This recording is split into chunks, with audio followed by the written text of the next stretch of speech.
자, 법인세 5주차죠. 5주차 첫 번째 강의 시작하도록 하겠습니다. 5주차는 이제 입금의 범위부터 시작할 거고요. 우리 이제 저번 시간에 세무조정과 소득처분에 대한 내용 배웠었죠. 그래서 법인세 총론은 법인세를 누가 내는 거고 어떠한 소득이 생겼을 때 뭐 언제까지 신고나 납부를 해야 되는 것이고 뭐 이런 내용들을 여러분들이 정리하셔서 말문제 대비하시면 될 것 같고요. 그 다음에 뭐 시험이 목적이 아니라 실무를 목적으로 하시는 분들도 법인세 총론은 당연히 알고 계셔야 되는 기본적인 내용입니다. 우리가 나중에 어떤 부분에 대해서 뭐 응용을 하거나 아니면은 사실 판단을 하실 때 이 법인세 총론 가지고 풀어가셔야 되는 내용도 종종 이제 존재를 하기 때문에 그것도 이제 좀 잘 기억을 해 두시고요.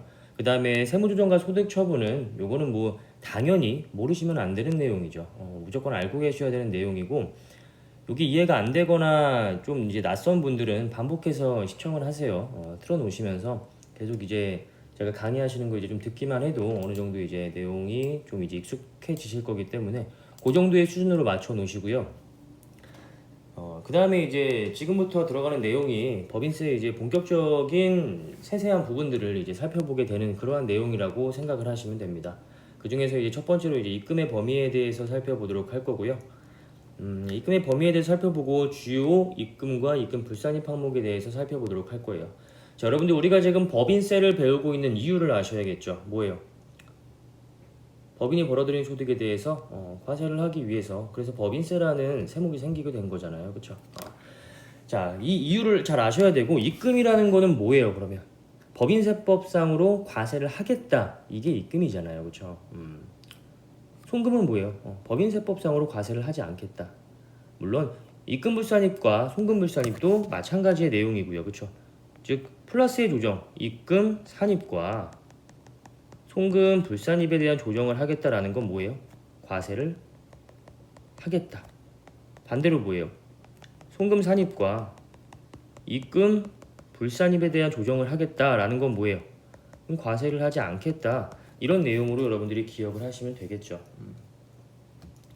자, 그럼 본격적으로 이번 시간에는 이 입금과 관련된 내용들에서 살펴보도록 할게요. 입금 산입과 입금 불산입은 어떠한 경우에 세무조정이 발생이 돼요? 여러분들 이거 헷갈리시면 안 돼요. 우리가 지금 뭘 배울 거냐면 이러이러한 것들은 입금이고요. 이러이러한 것들은 입금이 아닙니다. 이걸 배울 건데요. 자, 예를 들어 가지고 이러이러한 것은 입금입니다라고 우리가 배웠어요. 세법상 이러이러한 것은 입금에 해당이 됩니다. 이걸 배웠어요. 근데 우리가 장부에도 똑같이 수익 100 이렇게 기록이 되어 있어요. 그럼 뭐예요? 세무조정은 없는 거죠.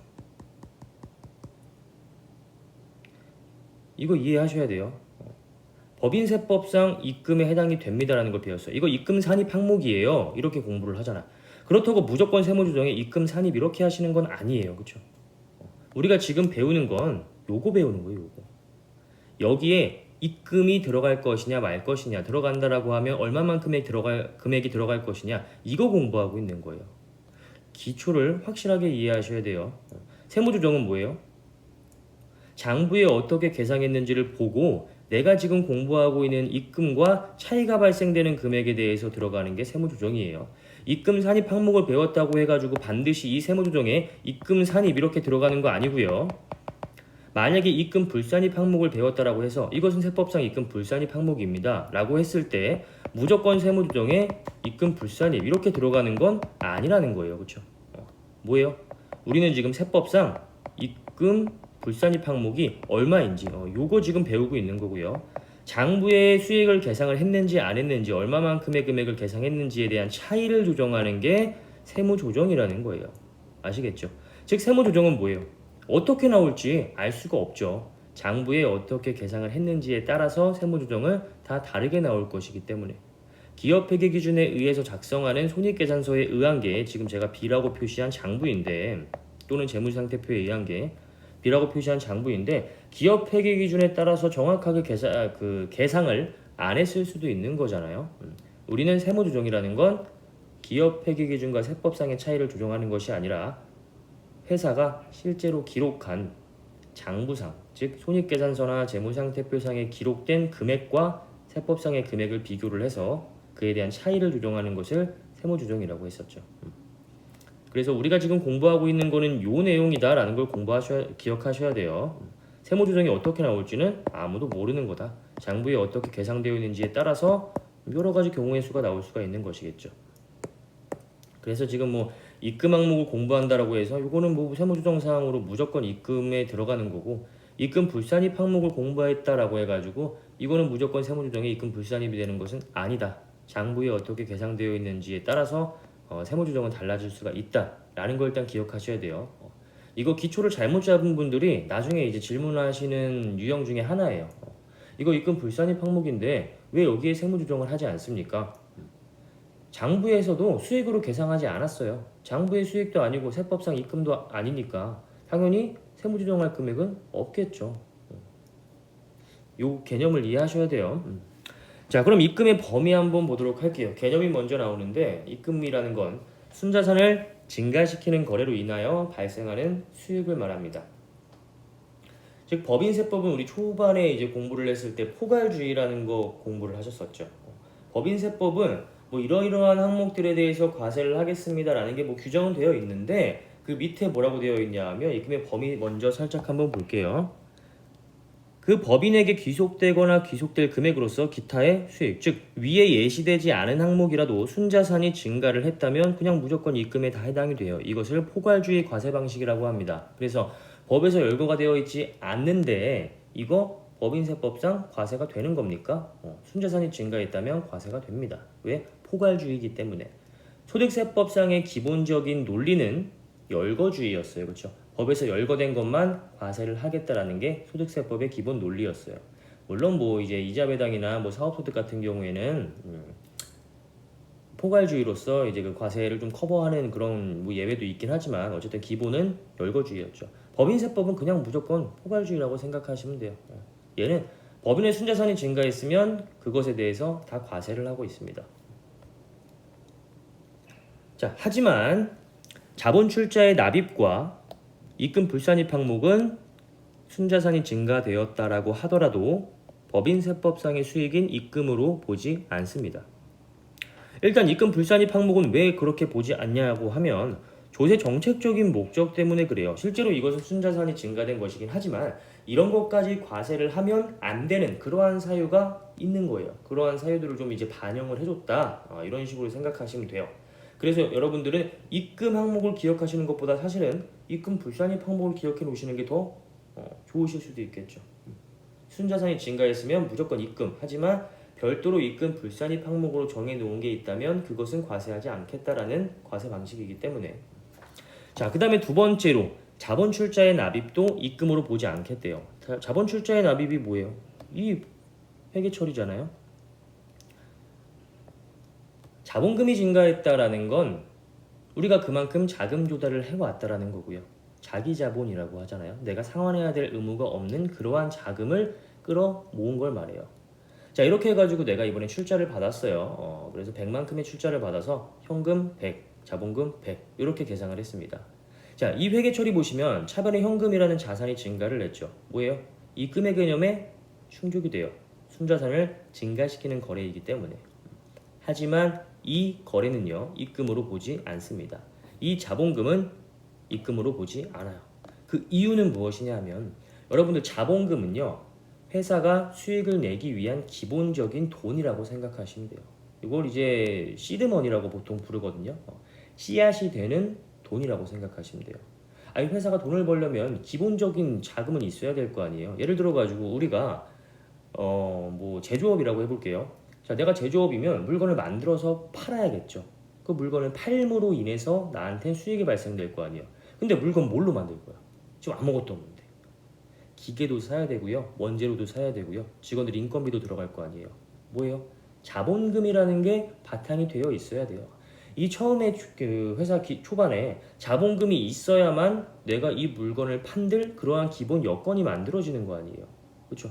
이렇게 현금이 자본금으로 들어와야 내가 이 현금 가지고 기계장치도 사고 원재료도 사고 직원들 인건비도 주고 이런 식으로 해야 될 거 아니에요. 이렇게 해서 만들어진 최종적인 제품을 누군가한테 팔면서 수익이 발생되죠. 그래서 여러분들이 최종적으로 기억하실 거, 자본 출자의 납입이라는 건 이 분계 여러분들 기억하시면 되고요. 이 분계는 뭐? 시드머니다. 회사가 수익을 발생시키기 위해서 기본적으로 있어야 되는 돈이다. 근데 이 금액에 대해서 벌써부터 과세를 딱 해버린다. 그러면 어때요? 아니 지금 회사가 여러 가지 기계장치 매입하고 원재료 매입하고 직원들 인건비 주기 위해서 100이라는 금액이 필요할 것으로 예상을 하고 그 돈을 출자를 받았어요. 그 현금 100이 생겼어. 근데 이거 보니까 입금의 개념을 만족을 하네. 이거 과세를 할게 라고 한다면 실제로 나는 현금을 100을 받아왔는데 이 돈 가지고 기계장치 사고 다 해야 되는데 여기에 대해서 과세를 해버리겠다. 예를 들어서 20%를 과세를 했어요. 그럼 얼마 남아요? 80만 남죠. 80 가지고 이거 못 만든다니까요. 내가 지금 생각한 금액이 100이에요. 그러면 나의 계획에 차질이 생기게 되겠죠. 그렇기 때문에 회사의 수익을 발생시키기 위한 기본적인 돈, 요거에 대해서는 과세하지 않겠다. 그걸 다른 말로 자본 출자의 납입, 항상 이분께 생각하시라고 했어요. 이 자본 출자의 납입은 입금의 정의를 만족하긴 하지만 제외를 하겠다. 입금이 아닌 것으로 보겠다. 이 내용이고요. 자, 정리되셨죠?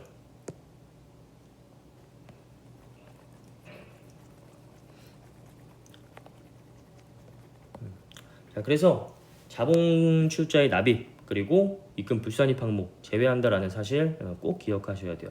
입금의 개념을 요거 뭐 세무사 2차 시험 준비하시는 분들이 있으면 그 세법화 이제 시험 보실 때 입금의 개념 그 관련 법령에 많이 쓰기도 해요. 이게 입금인지 아닌지를 판단하는 뭐 사례 문제 같은 게 이제 좀 나올 수도 있잖아요. 그랬을 때는 입금의 정의가 반드시 필요하죠. 이 두 줄은요 그냥 무조건 툭 치면 나올 정도로 암기를 하고 계셔야 되는 너무나 당연한 내용입니다. 입금이란 순자산을 증가시키는 거래로 인하여 발생하는 수익을 말한다. 단 자본 출자의 납입과 입금 불산입 항목은 제외한다. 이렇게 술술 나와야 돼요. 저 지금 이거 안 보고 이야기했어요.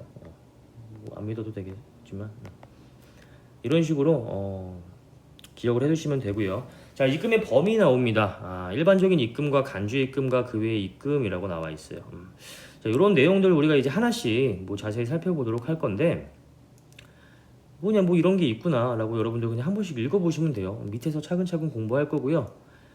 여러분 여기에 이제 의제배당이라는 거 있죠. 이거 중요해서 지금 체크해드리는 건 아니고 이번 학기에는요 배당에 대한 내용을 기본적인 어떤 그런 내용만 좀 설명을 드리고요. 자세한 내용은 설명드리지 않을 거라고 제가 OT 시간에 이야기를 했었죠. 관련된 자료는 다 올려드릴 거예요. 올려드릴 건데 그거에 대한 설명을 생략할 거고요. 이 입금에 대한 설명이 다 끝나고 나면 그 다음번에 대한 내용으로 의제배당과 이제 수익배당금 입금불산입이라는 내용을 공부하게 될 건데 수익배당금 입금불산입은 우리가 실무에서도 이제 배당금을 받는 경우에 종종 이제 하고 있기 때문에 그거에 대해서는 설명을 드릴 거고요. 의제배당에 대한 내용은 생략하도록 할게요. 자, 보시면 뭐 당연한 이야기를 나와 있어요. 일반적인 입금이라고 해가지고 뭐 이러한 얘기들 쭉 나와 있고요. 그냥 한 번씩 그냥 쭉쭉 읽어보시면 됩니다. 요거를 뭐 다 암기를 해라 뭐 이러한 말씀까지는 못 드리겠지만 뭐 암기를 하면 좋긴 하겠죠. 자, 우리가 최종적으로 기억하실 거 포괄주의 과세 방식이다. 이거 보고 넘어가도록 할게요. 자, 그리고 두 번째로 입금 불산입 항목이 나오게 됩니다. 입금 불산입 항목은 여기서 웬만한 거는 좀 건드리고 나가도록 할게요. 자, 법인의 순자산을 증가시키는 거래라고 하더라도 특정한 목적을 위하여 대부분 이제 조세 정책적인 목적에 의하여 입금으로 보지 않는 그러한 항목을 입금 불산입 항목이라고 합니다. 얘네들은 순자산이 증가했음에도 불구하고 과세를 하지 않겠다. 이러한 내용들이겠죠. 자, 첫 번째로 나오는 게 자본거래이고요. 동그라미 1번에 주식발행 초과금이라는 게 등장을 하게 돼요. 주식발행 초과금의 개념은 아시죠? 뭐예요? 액면가액보다 더 높은 금액으로 주식을 발행하게 되면 액면가액과 발행가액가의 차이를 주식발행 초과금이라는 개정 과목으로 계상한다. 이거는 회계학에서 배운 내용이니까 설명드릴 필요 없겠죠. 이거 뭐예요? 자본금에 적히는 금액은 무조건 액면금액이에요. 현금에 적히는 금액 뭐예요? 이거 발행금액. 자, 이걸 말로 할 수 있어야 돼요. 액면 700짜리의 주식을 1000원에 발행했기 때문에 나한테는 300의 주식 발행 초과금이 발생을 했다. 아시죠? 이게 만약에 자본금이 아니라 저거라고 생각하면 일반적인 자산이라고 생각하면 건물 700원짜리 장부가의 건물 700원짜리를 팔고 1000원을 받아왔다. 그럼 뭐야? 700짜리 1000원에 판 거잖아요. 300만큼 처분 이익이 발생이 되겠죠. 이러한 내용이랑 뭐 비슷하게 생각하셔도 되고요. 자, 어쨌든 700짜리 주식을 발행하면서 나는 1,000원을 받아왔어요. 그러면 액면가액과 발행가액과의 차이를 주식 발행 초과금이라는 계정 과목으로 기록을 하고요. 이거 제가 파란색으로 표시하면 자본 항목이라고 했었고요. 그냥 검은색으로 표시하면 자산부채 항목이라고 했었고, 빨간색으로 표시하면 뭐예요? 수익비용 항목이라고 했었죠. 세법상으로도 마찬가지로 쓰도록 할 거고요. 빨간색으로 하면 입금 송금 항목이고요. 검정색이면 자산부채 항목, 그리고 파란색이면 자본 항목, 이런 식으로 회계 처리할 때 제가 이렇게 컬러로 표시해 드리는 이유는 그 항목을 알고 접근을 하라라는 내용이에요. 자, 입금에서 제외를 한다라고 나와 있는데 우리가 방금 봤던 요 분계 있죠. 자본금액에 관한 분계. 여기서 봤었던 내용이잖아요. 얘 입금에서 제외한다. 뭐 자본 출자의 납입이니까.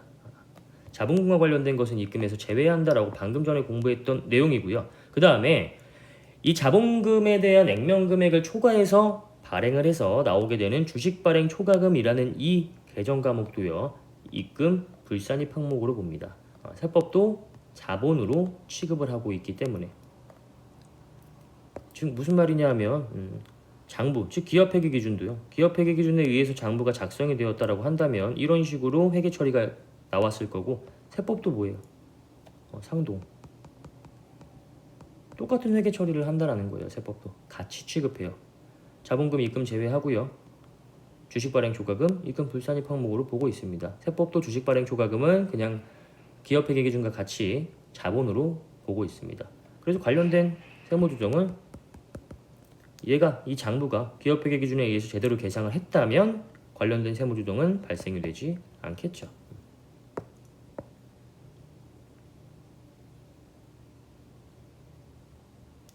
자, 그 다음에 단서가 나오게 돼요. 채무의 출자 전환으로 발행된 주식의 발행가액이 시가를 초과하는 경우에 그 초과하는 금액은 주식 발행 초과금에서 제외를 하겠다. 채무의 출자 전환이라는 거 뭔지 아세요? 이거예요. 자, 내가 누군가한테 갚아야 될 돈이 있어요. 차입금이 있어요. 그럼 일반적으로 이 차입금은 어때요? 상환기간이 되면 내가 그에 대한 현금을 그 사람한테 주겠죠. 현금 1,500원을 빌려왔으면 상환기간이 돼가지고 1,500원을 다시 돌려줘야 될 거 아니에요. 그동안에 이자는 제외하고 생각하고요. 그쵸? 근데 내가 지금 아무리 끌어모아도 이 사람한테 갚을 돈이 없어요. 마련이 안 돼요. 이랬을 때 이제 하는 방법 중에 하나가 채무의 출자 전환입니다. 나 지금 자금 사정이 좀 안 좋은데 이거 현금으로 너한테 못 줄 것 같아. 대신에 우리 회사의 주식을 너한테 발행해 줄게. 너 우리 회사 주주해라. 이게 채무의 출자 전환입니다. 그러면 채권자 입장에서는 어때요? 당연히 기분이 나쁘죠. 이거 현금으로 지금 1,500원 받아올 수 있는데 뭐예요? 주식으로 지금 1,500짜리의 주식을 주겠대. 아니 지금 자금 사정도 안 좋은 이러한 기업에서 주식을 주겠다. 그 주식이 뭐 좋은 주식일 리가 있겠습니까?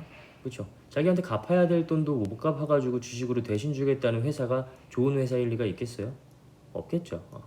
채권자도 돈을 빌려준 사람도 그냥 마지못해서 이렇게 뭐 주식이라도 받아오는 거예요.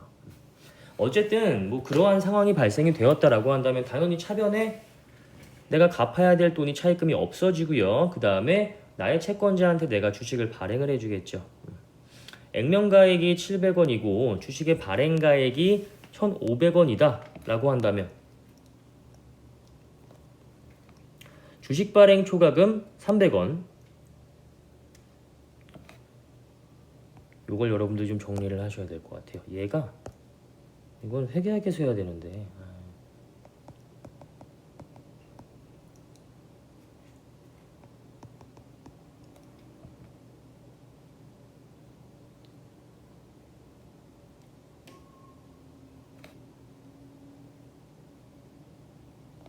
요거는 이제 차입금의 상환가액이라고 생각하시면 되고요.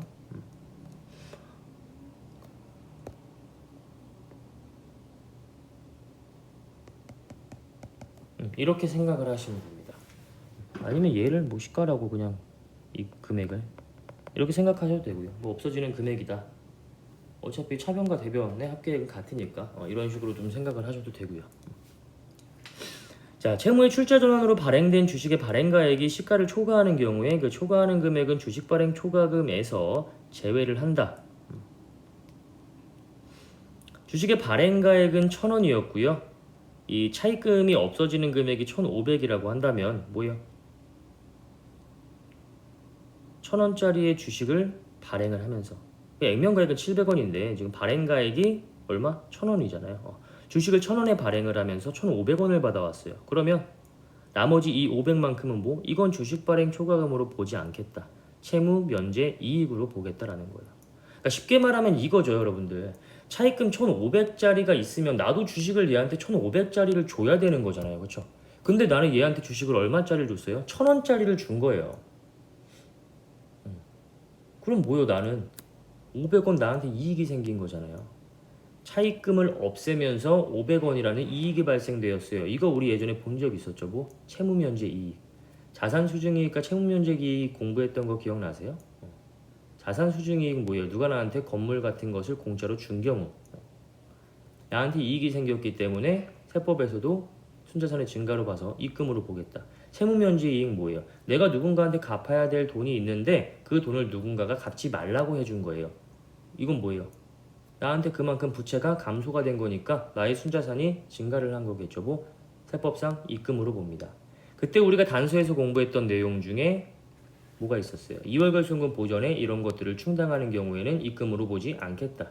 이월결손금이 남아있다라는 기업은 좀 어려운 기업이라고 했었고요. 그 어려운 기업들이 남아있는 결손금을 없앰으로 인해서 자산수증이익과 채무면제이익을 사용을 했다면 그러면 그 금액에 대해서는 과세를 하지 않겠다.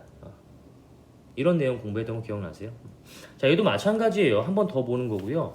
차입금, 우리 이거 발행가액 시가 그리고 이런 것들은 여러분들이 이거 회계학에서 공부해야 되는 내용이니까 더 이상 언급드리지 않을게요. 자, 내가 1,500짜리의 차입금을 없애면서 들어간 금액이 얼마? 1,000원만 들어갔다고. 그럼 나는 얼마 이익이 생겼어? 500원만큼 이익이 생겼잖아. 채무를 없애면서 500원만큼 이익이 발생되었어요. 이거는 뭐예요? 채무 면제 이익이죠. 이거는 주식 발행 초과금으로 보지 않는 거죠, 당연히. 주식의 발행가액은 1,000원이기 때문에. 그래서 그 차액만큼은 채무 면제 이익으로 보겠다라는 거예요. 요거에 대해서는 과세를 하고 있습니다.